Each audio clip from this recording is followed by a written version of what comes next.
I know, it's been a while, ça fait super longtemps, mais il fallait que je vous fasse cette vidéo. Hello guys, j'espère que vous allez bien. Alors aujourd'hui, je viens vous parler en urgence de mon master. Il reste littéralement 5 jours avant la fermeture de la phase de candidature. Et je viens d'avoir un commentaire sous ma vidéo sur la L3. Il faut que je fasse une petite vidéo récap par rapport à tout ce que je peux vous dire, tous mes conseils de dernière minute, etc. par rapport à mon master. Donc déjà la première chose que je voulais vous dire, c'est de bien vérifier votre dossier candidat. Je ne me rappelle plus si elle se nomme comme ça, mais sur le côté de mon master vous avez une rubrique avec relevé de notes, etc. Profil de la L1 jusqu'à la L3, etc. C'est sûr qu'ils regardent, donc vérifiez bien que ce soit bien complet. Donc par rapport à la rédaction du CV, je passe par Canva. Il faut vraiment que votre CV il soit structuré, qu'il soit percutant, qu'il n'y ait pas non plus trop de choses, mais pas non plus pas assez. Et aussi par rapport à la forme du CV, privilégiez des couleurs neutres, le gris, vraiment des couleurs qui sont assez sobres et qui font vraiment professionnel. Donc voilà, moi c'est ce qu'on m'avait dit, c'est ce que j'avais fait. Je vais vous mettre mon CV juste ici pour que vous puissiez voir un peu la forme.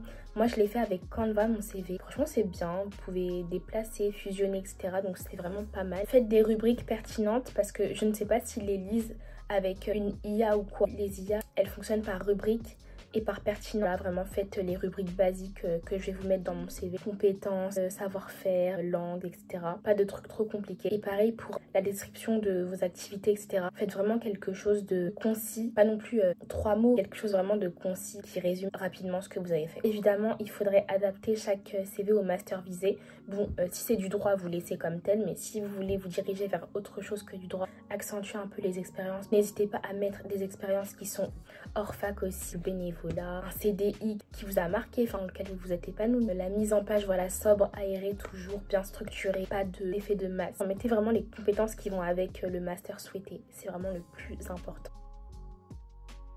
Pour la lettre de motivation, vous avez CV Designer. C'est pas mal aussi comme site. Ou sinon, vous avez Word. Enfin, moi, j'ai utilisé Word pour créer ma lettre de motivation.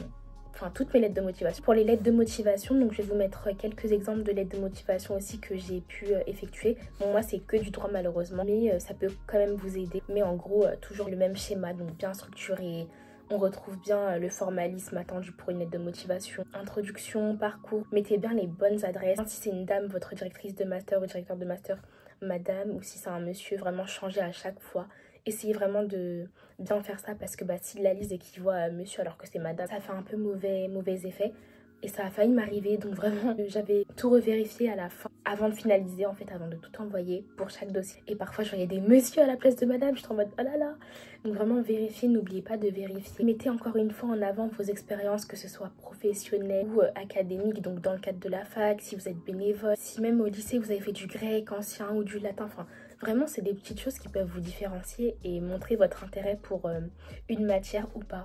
Et surtout, restez bien attaché au master souhaité. Enfin, écrivez en fait une lettre qui soit cohérente avec le projet que vous envisagez au sein du master, même si c'est faux.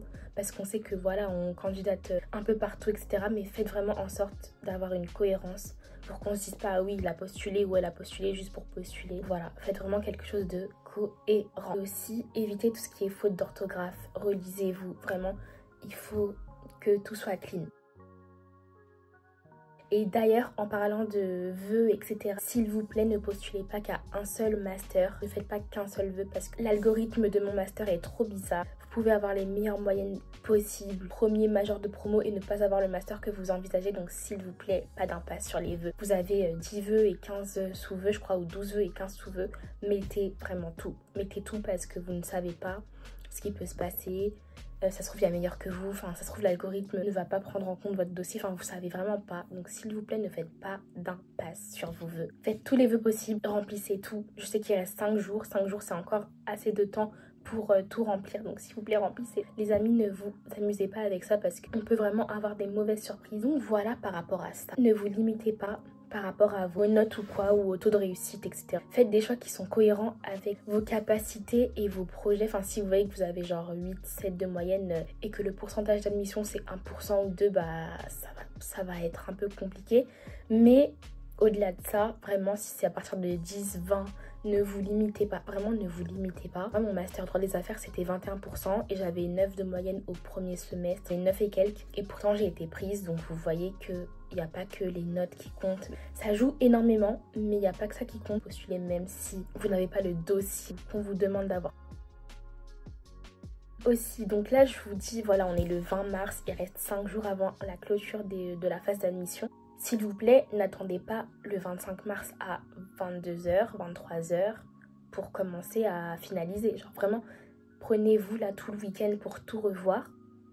Et vraiment au plus tard le 25, vraiment au plus tard, mais si vous pouvez avant, au plus tard le 25 au matin, finalisez tout. Parce que le site va bugger, vous n'êtes pas à l'abri d'un bug, ne faites pas d'erreur. Ne vous dites pas c'est bon, je valide avant. Non, vraiment, il y aura beaucoup de personnes connectées sur le site en même temps. Donc s'il vous plaît, ne risquez pas le bug alors que tout est bon. Ne vous dites pas j'attends, on sait jamais. Non, vraiment, finalisez. Dans tous les cas, vous pouvez revenir en arrière jusqu'à la fin. Donc si jamais vous voyez qu'il y a un vœu ou il n'y a pas, vous vous êtes trompé, vous pouvez revenir dessus, mais finalisez tout ce que vous pouvez finaliser avant. Sinon, si ça bug et que vous ne pouvez plus toucher, c'est très grave.